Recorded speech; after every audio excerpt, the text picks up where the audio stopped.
Hey guys, welcome back to Hands On channel. For those of you that are new to the channel, basically what's going on here is my wife and I have bought a large piece of property that we're going to develop into our future homestead. And it actually had one building on it that we thought we'd be able to salvage. Well, last week I pulled the sheathing off the building to see if the studs underneath were any good, and they were not. And I'll insert some pictures here along the way. There was a lot of rot right in the corners, and I could see some termite damage and stuff like that. You know, it was on the fence. I might have been able to make it work, but after I took the sheathing off of it, of course, the way it works is that the sheathing actually gives it a lot of structure from racking and stuff like that. So once I took the sheathing off of it, I could kind of push on the frame, and it just felt really flimsy. And I started wondering if it was even attached to the concrete. Well, I'm glad we went ahead and tore it down, because it turns out it wasn't attached to the concrete. Although there are J-bolts there. Either the bolts were missing or the nuts were missing off of them to hold it down. And basically what happened was I took the sheathing off, and I went ahead and took the roof off, and I pushed it all off in one big piece, which was a pretty major feat. What we've got to do here is rebuild this little well house, because, you know, it's fall and winter's coming, and so I don't want this thing to freeze up over the winter. So the way we're going to achieve that is just standard 2x4 construction. And I'm hung up on something there. But I wanted to show you guys kind of the process on this and how to do it yourself, because it's really not that hard. You can build your own shed yourself, or your own well house, or whatever, or a big chicken coop or whatever. You can build basically anything with these basic building philosophies. We're not doing any rocket surgery here or anything like that. We're just going to do basic 2x4 construction. And one of the things you definitely want to do is, when you're dealing with a slab on grade like this, that means the slab is sitting down on the dirt, rather than a raised floor, you definitely want to have pressure treated wood down at the bottom. That'll give you the best chance to keep things from rotting out, and it'll keep the bugs at bay, you know, or at least better than without treating. So anyways, we're going to show you here real quick how we did the layout on this. It's pretty simple. Basically, you know, if you know, or if you don't know, you'll learn something here. You know, 2x4s are not actually 2x4. They haven't been for a very long time. I think since like the 50s or something is when they started transitioning out of actual dimensional lumber. And now they're basically 1.5 inch thick by 3.5 inches wide. So because of that, I want to get my layout right so that I can know how long to make my initial sill boards, the boards that are going to come in contact with the concrete, the treated boards. I need to know the length on those. So to do that, basically what I've done is I grabbed my carpenter square here. And if you've got one that's this style, you'll see there's a little triangle right here, right at 3.5. And that is so you can lay out stuff quickly and easily. So what I did was I took a marker and I laid this on the corners. I've already done the corners down here. And I just set the edge of it right there like that, and kind of drag it and get myself a small line. And that's just going to be a reference point. Basically what I'm fixing to do next is we're going to snap a chalk line all the way along that on all 4 sides. So let's go ahead and do that right quick. So yeah, the wife and I talked about not making this into a big building and just doing a small building here. But since this is our only structure on the entire property that's actually on a slab, we decided that we'd go ahead and try to salvage this thing.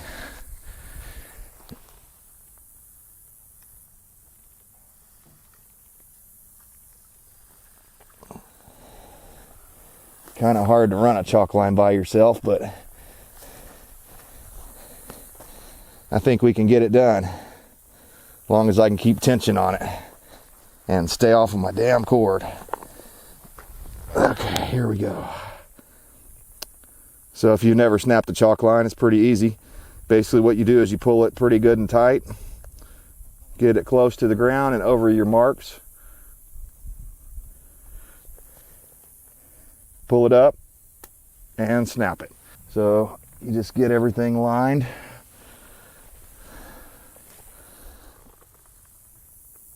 And that looks really good right there.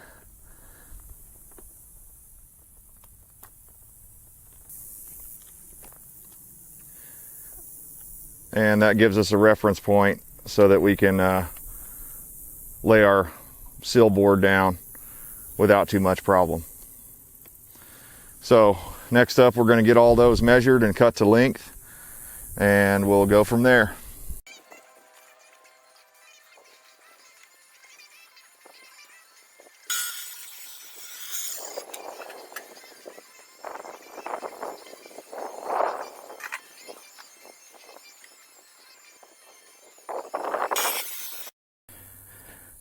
Okay, I thought I'd show you how we're laying out this front wall, since it's going to be the hardest one, just because it has the door opening in it.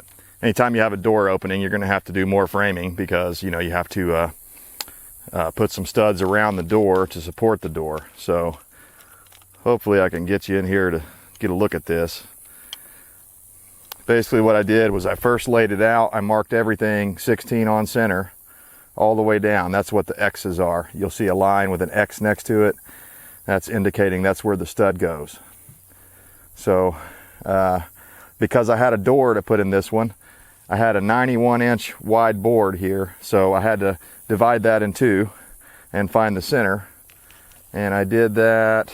I think I did it on the other side of that board, but it may be that one as well. I don't know. One of these marks is the center, and I was able to find out where I wanted to put my door, because you want your door to be centered up. So I found the center point of that. And if you're ever cutting a door opening, if you're ever framing in a wall for a door, this happened to me a couple of times. I was putting in a 36-inch door, and I was like, now what is the rough end? I couldn't remember.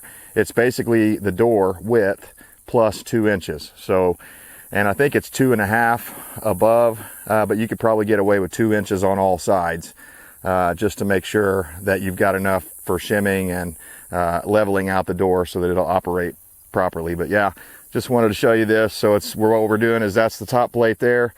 This is the treated board, which will be the floorboard. So some of these, like your king stud and your jack stud, those will be present there, but they won't. The jack stud won't go all the way to the top plate, because there'll be a what do they call that? A header above that. So it'll all make sense when we start making this wall. But you got to kind of lay it out, thinking about it, kind of upside down. So that's a little weird.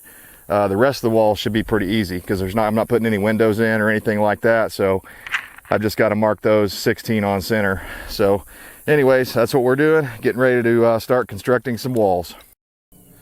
Okay, I want to show you guys how I'm laying out this top plate and bottom plate here, laying out this wall. These are going to be a little easier than that front wall. So of course you're going to have one on the end here on both sides, no matter what. So to go 16 on center, that's how they used to do it in the old days. They would just mark it at 16, and the guys would just line it up in the middle, eyeball it, and that was good enough.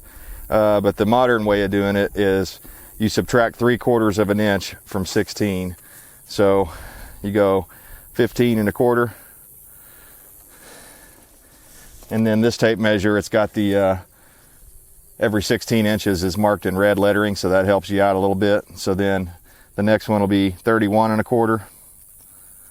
And you just repeat the process all the way down, 47 1/4, on and on and on until you get to the end. And then what I do, I just mark one of the studs, or yeah, on the, like this one on the bottom plate here.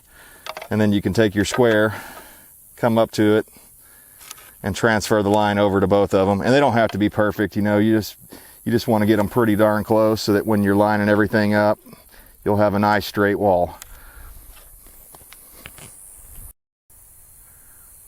Okay guys, I just wanted to show you this kind of unorthodox way I'm having to assemble these walls, because as you can see, there's a pressure tank and some other plumbing stuff there hooked up on that slab, so I can't actually just lay them out and build them right there on the slab like you normally would. So I needed a flat place to build, and I don't really have any other concrete out here on this property anywhere. I thought about trying to build it around the tank, like just leave the boards out that would be right there around the tank, and then nail those in once I stood the wall up.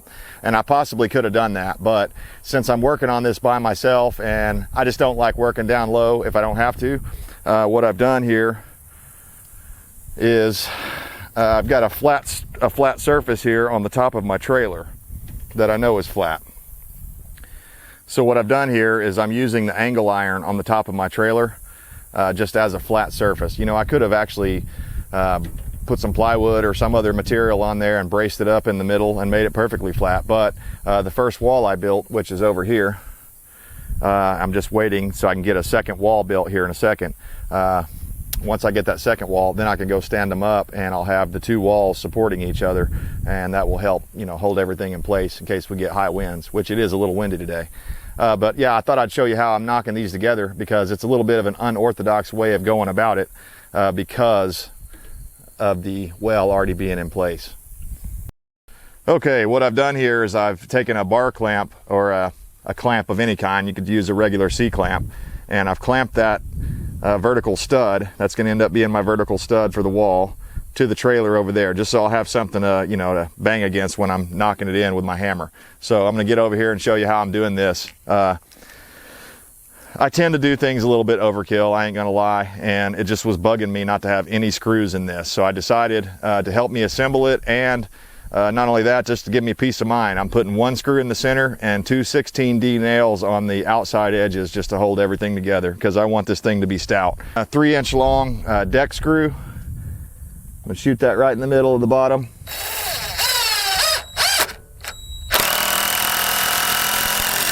Nice and tight. And I'm just gonna use this clamp to twist it into position so that it's nice and flat on the edge right here. And I'll go with the top one first.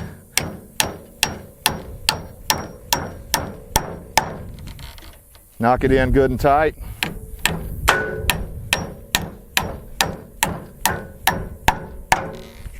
Okay. That one's secure. So what I've been doing next is going down and doing the other end of the bottom. So I'll go ahead and do that off camera, and then once we get everything ready to put the top plate on, I make a big square first and try to get everything relatively square, and then I go in and put all the studs in the middle. Maybe it would be easier to just go on down the line and put the studs in that way, because if you do it the way I'm talking about, then sometimes you have to kind of press them in there and they can be a little tight, but it's worked out for me. On the other wall it worked out fine, so this is what I'm doing to get the job done. All right, we've got two walls built, so we're going to go ahead and stand those up and bolt them down to the floor and bolt them together. No worries.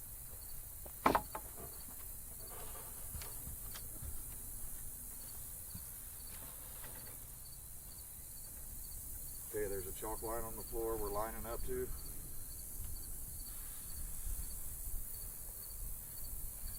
I'm on the line there. I'm liking what I'm seeing there. Hold it. See here?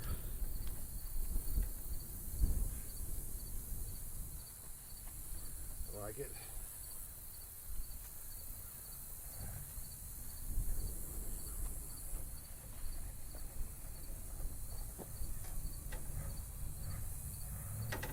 Okay, so we got the wall standing in position. I lined it up to my chalk lines there that we made earlier in the video, and now I'm going to drill some holes. First I'm going to drill a hole through the board with just a standard 3/8 drill bit, and then I'm going to use a hammer drill with a masonry bit to go through the concrete, and then I'm going to put these anchors on. Let me grab them.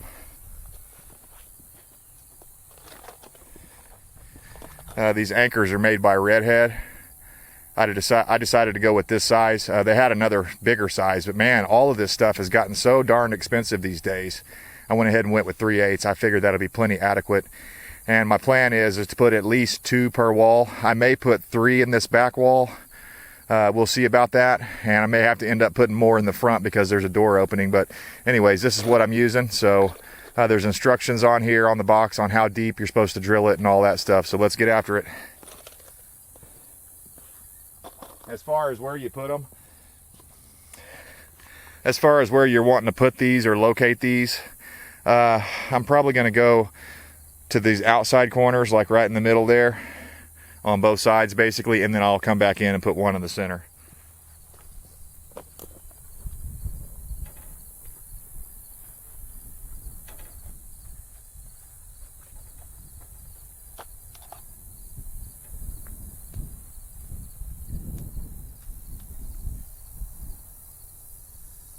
Final check, just making sure that we're on our line. Everything looks good.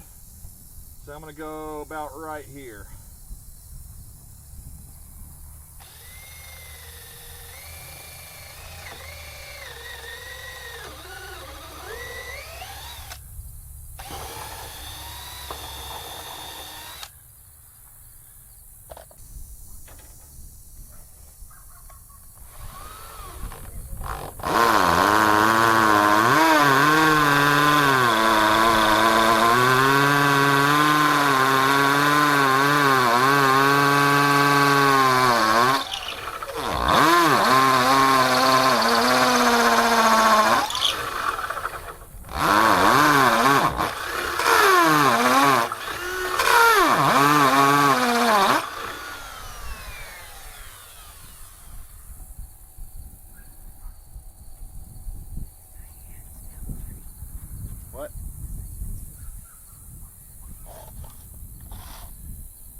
Okay, I'm going to have to drill that a little larger so I can get that through. Let's see if I can waller it.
And that's what it should look like.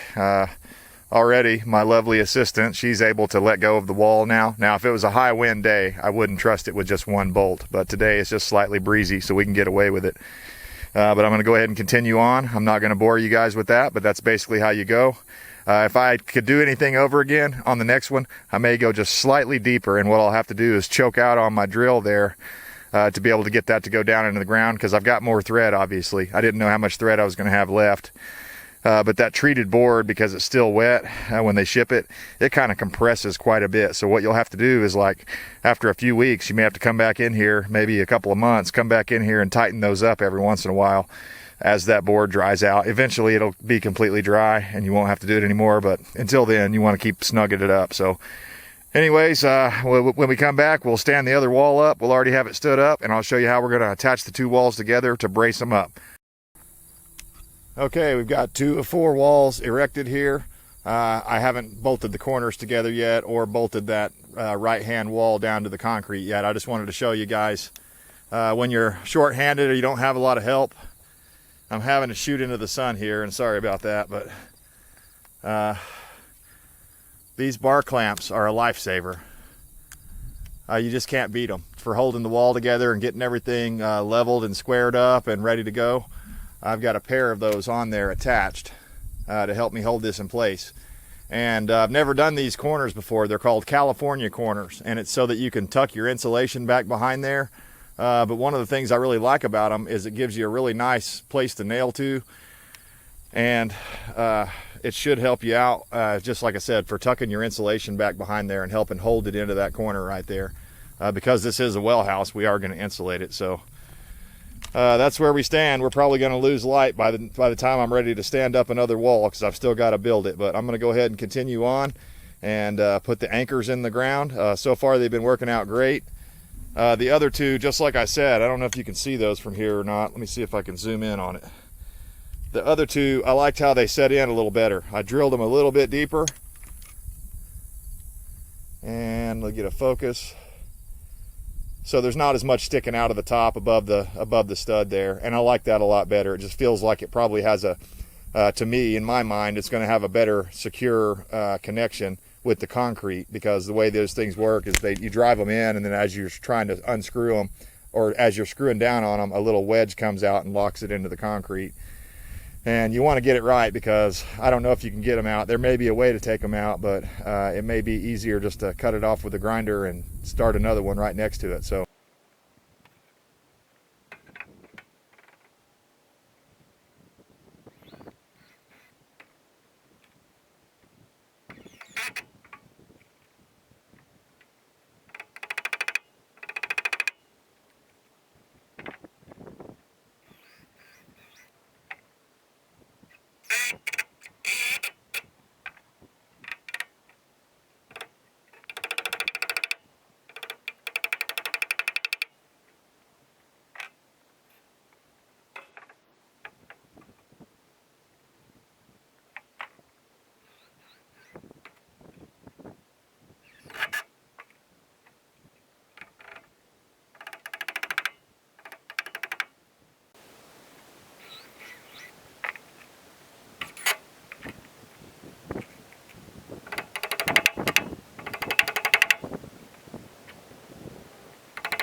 All right, I thought I'd show you guys how we made out today. I did not get the top plate put on, but I got the front wall erected. I got it bolted down. I had a problem here though. I had some missing concrete right in here, so I couldn't put my bolt right there. Ended up moving it over there. It'll be just fine, but a little minor adjustment on the fly. Sometimes you have to do that. As you can see, I have my jack studs in, my king studs. We're ready for a header and our cripple studs, and we should be good to go. It's just about to dump on me, so I was able to get my last remaining wall erected just in time before the storm came in, so I'm real happy about that.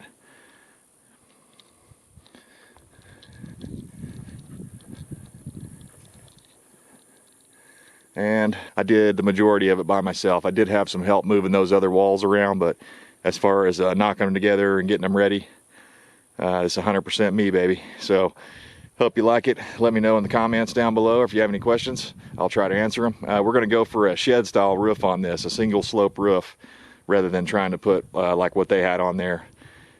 They had a gable type roof on before, and there's no sense in that for such a small building. We're just going to put a shed roof on it, and the plan is to extend the roof out off of the back here. We're going to bring the roof out farther than what we need here, so that we can have a little area back here to put our little outdoor shower set up and our outdoor bathtub and stuff like that. So we'll have a place to get cleaned up after we work hard out here, and it'll all be good. So anyways, real proud of this, and can't wait to do it on a larger scale.